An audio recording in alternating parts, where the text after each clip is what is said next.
Now the last paragraph, it talks about the co-evolution, but it talks about there are some plants also which are cheaters.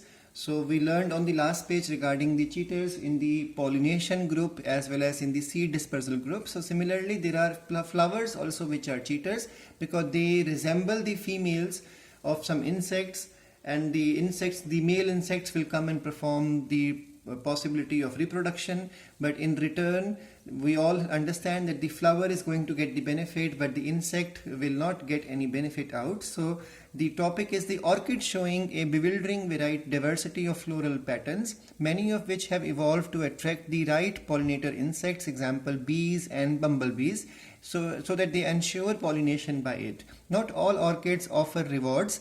So there is an exceptional example here where there is no reward given to the pollinator. There is a Mediterranean orchid, scientific name Ophrys splendens is the full name, employs sexual deceit to get pollination done by the species of the bee. One petal of this flower bear an uncanny resemblance with the female of the bee in size, color and marking. So one of the petal of the flower of this Ophrys orchid resembles the female bee. So the male bee is attracted to what it sees as a female and try to perform reproductive activity, that means pseudo-copulation, with the flower, and during that process it is dusted with the pollens from the flower, and when the same male bee pseudo-copulates with the another flower, it transfers the pollen to it and thus pollinates the flower. Here you can see how co-evolution operates. If the female bee color pattern changes even slightly from any reason during the course of evolution, then the pollination success will be reduced. So how can the plant ensure pollination continues? The orchid have to co-evolve similar type of resemblance of its petal to the female bee so that the pollination could continue. Now let's go through the notes also side by side. There is two interactions which are missing in the NCERT. Let me just give you some idea about them. One is the amensalism. So there are some organisms in which some chemicals are released or some biomolecules are released which will cause a negative effect on the other organism and no benefit or no negative effect on the same organism. So one organism goes neutral, the other goes with harm. Example, we all know about the Staphylococcus aureus experiment of Fleming, in which he found that Penicillium notatum releases penicillin. So antibiotics production is an example of amensalism. This concept is also called as allochemics. So there are plants like marigold plant, which is Tagetes. Tagetes root release some toxins into the soil which kill the nematode or retard the growth of nematode. So Tagetes does not get any benefit out of this interaction because nematode has nothing to do with Tagetes.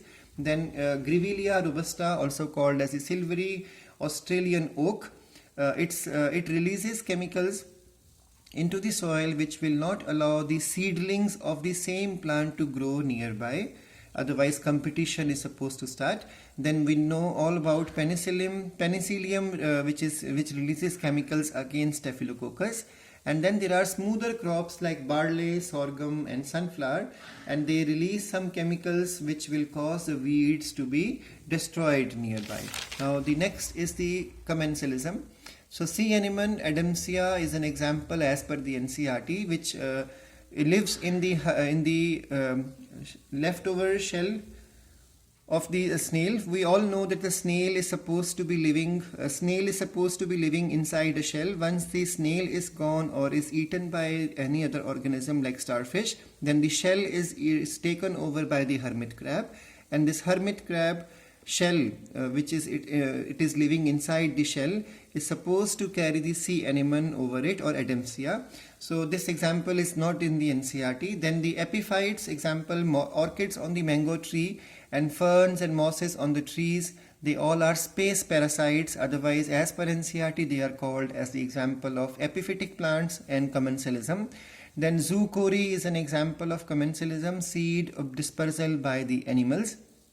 You must have seen cattle sometime when they enter into the forest area or jungle area, their bodies hair will have so many seeds attached, especially the tail and the head portion. So this is an example of commensalism. The plants are getting the benefit, but animal gets no benefit or no harm out of it. E. coli in the colon of human body is an example of commensalism.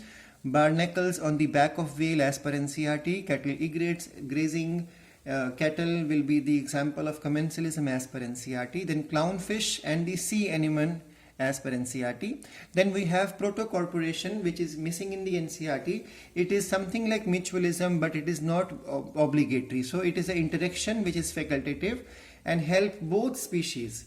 In mutualism, it is obligatory. They have to have relation to survive. In this case, survival is not essential.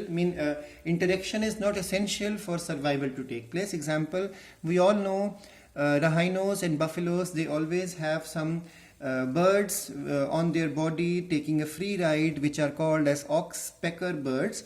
And these birds are supposed to take away the leeches or otherwise ticks which start sucking blood meal from their body. So the oxpecker gets the food, buffalo and rhino gets the cleaning done from the parasite, but without this interaction also they are able to survive. So it's an example of proto-corporation. Similarly, crocodile keeps its open mouth, and then the leeches in the mouth between the teeth and all, they are eaten by this bird. So this bird would be called as, this bird and crocodile is supposed to be the example of proto-corporation once again. Similarly, we have mutualism as per NCERT. The lichen is an example of mutualism. Root nodules and the nitrogen fixing bacteria inside is an example of mutualism. Mycorrhizal association of fungus and the higher plant's root is an example of mutualism. Pollination, seed dispersals are example of mutualism. Termites have the trichonympha, it's a protista inside their body, is an example of mutualism because this has the enzyme to digest the cellulose, otherwise termites cannot digest the cellulose. Then similarly we have the cellulose digesting microorganism, methanogens in the ruminating animal's stomach, and the sexual deceit of copulation of Mediterranean orchid, and the male bee and pollen robbers. So by this we finish this chapter. In the next class we will start with the 15th chapter.